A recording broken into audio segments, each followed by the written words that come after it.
escreveu perguntando o que seriam as testemunhas de Jeová. Essa é uma religião que usa a Bíblia de forma deliberadamente equivocada e engana os seus adeptos. As suas doutrinas procuram diminuir o nome que está acima de todo nome, o nome do Senhor Jesus Cristo. Eles negam que Cristo seja Deus e não dão honra ao Filho como ao Pai. E se você ler João 5,23, você vai ver que tem que dar a mesma honra ao Pai e ao Filho. Os testemunhos de Jeová nós devemos tratar como está escrito em 2 João, versículos 7 ao 11, porque são inimigos de Deus, ou seja, nem cumprimentar. A salvação que eles pregam está baseada em obras, porque eles negam a divindade de Cristo. Por isso não saudá-los, né? Mas a salvação que pregam está baseada em obras.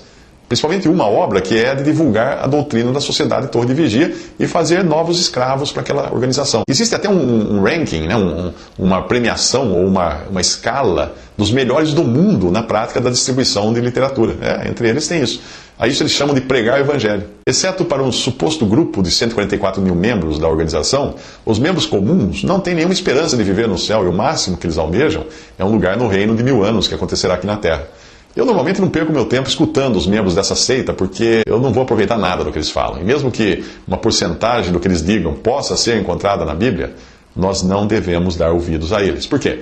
Lembre-se de que veneno de rato é feito com 90% de milho e 10% de veneno. Você vai comer veneno de rato porque ele tem bastante milho? Se você perguntar alguma coisa a eles, a resposta virá de um livro que eles têm, que é especialmente preparado com respostas para as principais perguntas das pessoas. Alguns levam o livro naquela pastinha que eles andam sempre, mas eles não mostram esse livro para vocês, não usam esse livro publicamente. Quando eu conversei com algum, foi apenas para fazer com que ele ouvisse o Evangelho da graça de Deus.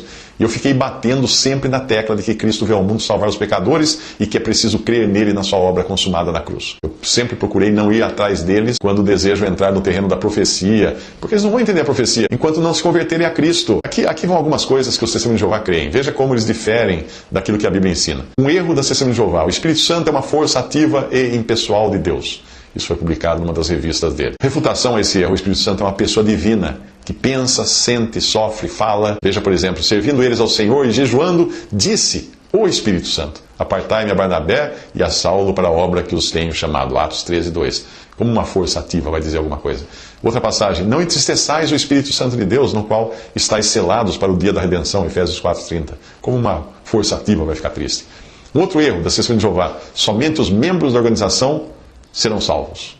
Claro, né? Como toda religião falsa tem isso. Refutação a esse erro: o único meio de salvação é a pessoa de Jesus Cristo. Graças à sua obra na cruz, nenhuma organização pode salvar ninguém. Por quê? Porque em nenhum outro há salvação, porque também debaixo do céu nenhum outro nome há dado entre os homens pelo qual devamos ser salvos. Atos 4, versículo 12. Mais um erro das testemunhas de Jeová: Jesus foi um anjo que se tornou um homem. Jesus foi o único homem perfeito, mas não foi Deus em carne. Isso estou citando de trechos de publicações deles. Agora a refutação: Jesus é Deus. Assim como o Pai é Deus e o Espírito Santo é Deus. Não há como você entender isso, que há um Deus em três pessoas. Não há como entender, porque é pela fé que nós aceitamos isso. No princípio era o Verbo, e o Verbo estava com Deus, e o Verbo era Deus. João 1:1. E o Verbo se fez carne, habitou entre nós, e vimos a sua glória, como a glória do unigênito do Pai, cheio de graça e de verdade. João 1:14.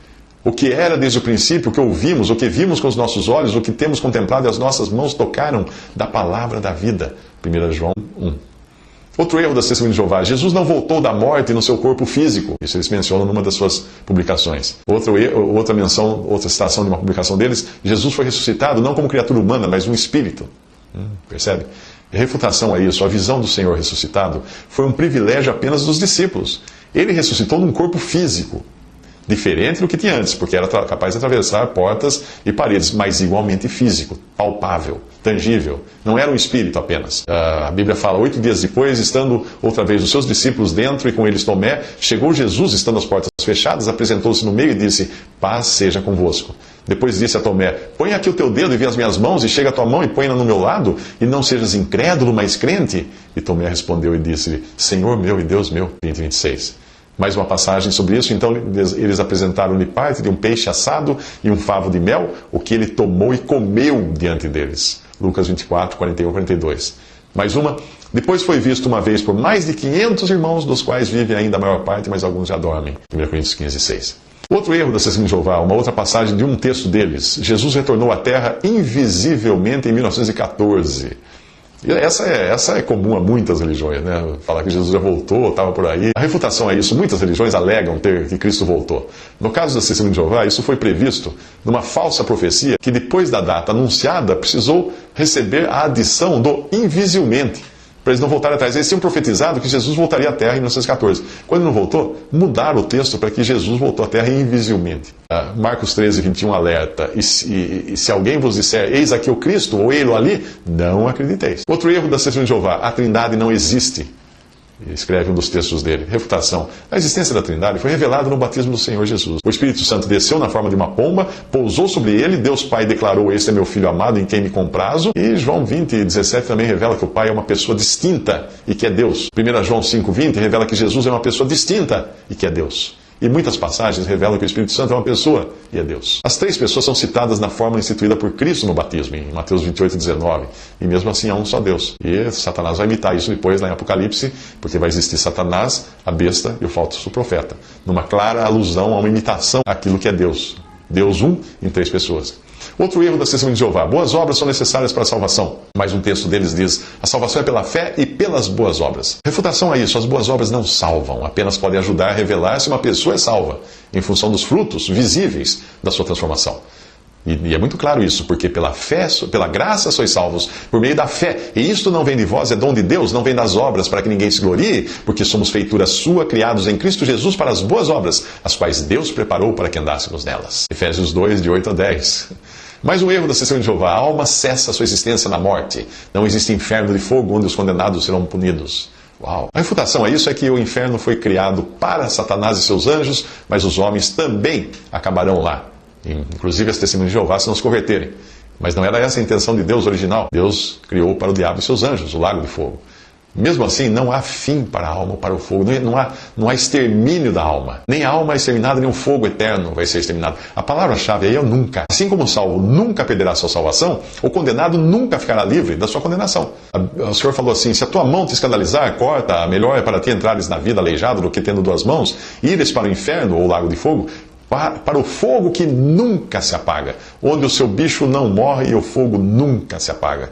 Isso está em Marcos 8, 43 a 44. Outra passagem ele diz: ele tem a pá na sua mão e limpará a sua eira, juntará o trigo no seu celeiro, mas queimará a palha com fogo que nunca se apaga. Lucas 3, 17. Outro erro das Testemunhas de Jeová: somente 144 mil testemunhas de Jeová irão para o céu. Muitos vão ficar de fora então, né? Mas vamos à refutação para isso. O texto de Apocalipse mostra claramente que esses 144 mil são israelitas das diferentes tribos de Israel. Não são gentios salvos e pertencentes ao corpo de Cristo, que é a igreja, cuja porção é celestial. Lá diz assim: ouvi o número dos assinalados, e eram 144 mil assinalados, de todas as tribos dos filhos de Israel. Da tribo de Judá havia 12 mil, da tribo de Ruben 12 mil, da tribo de Gad 12 mil, e assim por diante. Mais um erro da Testemunha de Jeová: a transfusão de sangue é pecado. Isso é o que eles dizem. Refutação: a passagem bíblica do Antigo Testamento e a confirmação no Novo Testamento mostra claramente tratar-se de comer sangue. Confundir o ato de comer com uma transfusão, que pode nem ser de sangue, mas de um derivado de sangue, em plasma, por exemplo, é um erro grosseiro. Veja lá em Deuteronômio 12, fala assim: somente esforça-te para que não comas o sangue, pois o sangue é a vida, pelo que não comerás a vida com a carne. Mais outro erro da Testemunha de Jeová: é possível perder sua salvação. Esse não é só da Testemunha de Jeová, esse é um erro de muitas denominações, principalmente pentecostais.